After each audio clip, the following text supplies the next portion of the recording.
Hello po sa inyong lahat mga ka-crypto. Ako po si Pinoy Crypto Trader at sa video na ito ay muli po nating pag-usapan ang tungkol dito kay XRP. At ayon po sa isang top crypto exchange na si Bitrue, tila handa na raw sa XRP para sa isang moonshot o biglaang pag-angat ng presyo nito. Pero ang tanong, totoo ba ito?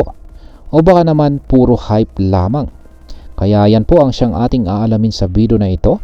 Pero bago po tayo magpatuloy ay pakibasa na lamang po ang disclaimer dito sa ibaba ng ating screen. Yan, bakit nga ba pinag-uusapan ang XRP moonshot ngayon? Ang excitement po na ito ay may kaugnayan sa isang malaking kaganapan dito po sa mundo ng crypto. At yan po ang matagal ng kaso sa pagitan ng SEC o US Securities and Exchange Commission at ang Ripple, ang kumpanya po sa likod ng XRP. Sapagkat ito na po ay tuluyan ng natapos. Ayan, totoo po yan. Uulitin ko po, tuluyan na pong natapos ang labanan ng US SEC at Ripple. Nito pong nakalipas na March 19 ay in-announce mismo ng Ripple CEO na si Ginoong Brad Garlinghouse na hindi na po itutuloy ng SEC ang kanilang appeal laban sa kumpanya.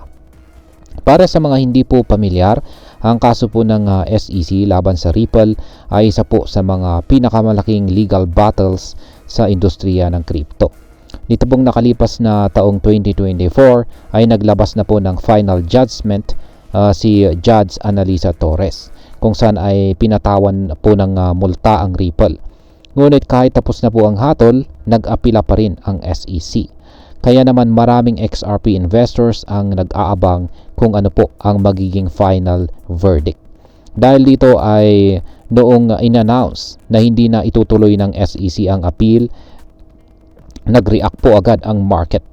Ayan, ang presyo po ni XRP ay agad na tumalon ng halos 15% at umabot po ito ng $2.60 at naging isa sa mga top gainers ng araw.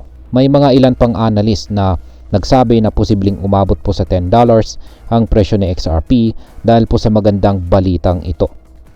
Ngayon ay ano naman po ang reaction ng crypto community?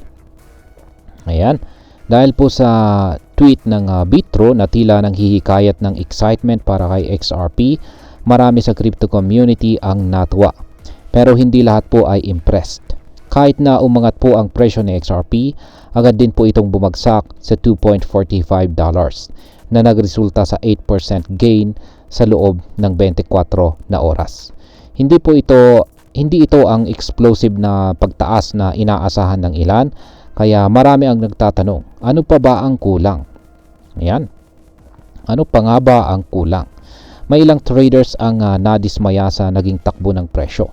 Ayon po sa isang ex-user na si SpideySense, sabi niya ay this was major news and nothing major happened to the price. Ayan. Ibig sabihin niya ay napakalaking balita po ito para kay XRP. Pero hindi pa rin ito sapat para tuluyang mag-breakout ang kanyang presyo. May iba pang nagsabi na puro hype lang daw.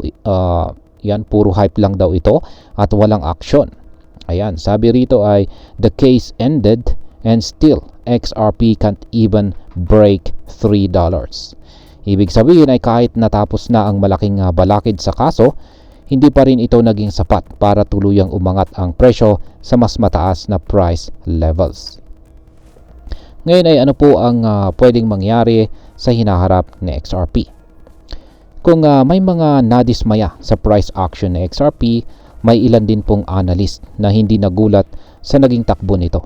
Ayon po kay crypto analyst na si Dom, matagal nang na-price in o naisama sa kasalukuyang presyo ni XRP ang tungkol sa kaso ng SEC.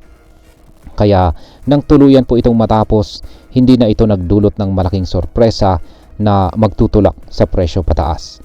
Ayon po sa kanya, para tuluyang umangat ang presyo ni XRP, kailangan po ng isang malaking announcement mula sa Ripple, tulad ng isang bagong partnership na magpapalakas sa paggamit kay XRP sa totoong mundo. Kapag nangyari po ito, posibleng doon pa lang natin makita ang isang tunay na moonshot. Ayan, bilang panghuli ay ano naman ang aking masasabi tungkol dito. Para sa atin, bilang mga investors at traders ni XRP, ang balita pong ito ay isang paalala na hindi lang hype ang dapat nating tinitingnan sa pag-trade ng crypto. Oo, nakaka-excite ang ideya na XRP to the moon. Pero mas mahalaga pa rin ang fundamental analysis at saka real-world adoption. Kung meron ka pong holdings ngayon na XRP, maaaring hindi pa ito ang tamang panahon para ibenta, lalo na kung naniniwala kang may potential pa ito sa hinaharap. Pero dapat ding maging maingat dahil hindi lang basta hype ang magpapataas sa presyo nito. Ang mas matibay po na dahilan para sa isang moonshot ay ang malalaking partnerships at saka adoption ng XRP sa banking at saka financial sectors. At sa kabuuan, masasabi po nating magandang balita ang pagtatapos ng SEC na kaso kay XRP. Pero hindi pa ito sapat para sabihing siguradong aakyat ito ng todo. May potensyal ito, pero dapat nating tandaan na ang crypto market ay pabago-bago at marami pong mga factors o mga bagay ang dapat po nating isaalang-alang bago po tayo mag-invest. Kaya para po sa mga XRP holders, ito po ay isang sign na maging patient at saka strategic. Hindi ibig sabihin na dahil tapos na ang kaso, bigla na lang itong tataas. Sa halip, bantayan po natin ang mga susunod na hakbang ng Ripple, lalo na pagdating sa partnerships na maaring magpataas sa demand ni XRP. At ayan, hanggang dito na lamang po tayo sa video na ito mga ka-crypto.